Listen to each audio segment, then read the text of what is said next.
பேரறிஞர் பெருந்தகை அண்ணா அவர்கள் மாற்றான் தோட்டத்து மல்லிகைக்கு மனம் உண்டு என்று அவருடைய கூற்றின்படி அந்த முருக பக்தர்கள் மாநாட்டுக்கு அவர்கள் அழைப்பு கொடுத்தார்கள். அந்த அன்பான அழைப்பை ஏற்று அதிலே முருக பக்தர்கள் என்கிற அடிப்படையிலே தான் அதிலே கலந்து கொண்டோம். அரசியல் அதிலே இல்லை என்பதை நீதிமன்றமும் அதிலே உறுதியாக தீர்ப்பு வழங்கியிருந்தது.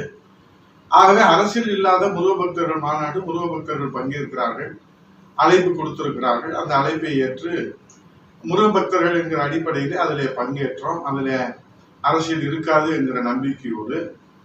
ஆனால் அதிலே ஒளிபரப்பப்பட்ட அந்த ஏவியை பொறுத்தளவில் அந்த வீடியோ ஒளிபரப்பிலே பேரறிஞர் அண்ணா, தந்தை பெரியார் குறித்து அவதூறுகள் பரப்பப்பட்டுள்ளதாக இப்போது பரபரப்பாக செய்திகள் வெளியாகி விவாதம் பண்ணி அண்ணா திராவிட முன்னேற்ற கழகத்திலே அவதூறுகளை அள்ளி தெளிக்கிறார்கள். அதில் தெளிவாக நாங்கள் சொல்லியிருக்கிறோம்.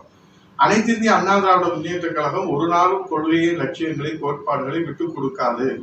இது தமிழ்நாட்டு மக்களுக்கு நன்றாக தெரியும்.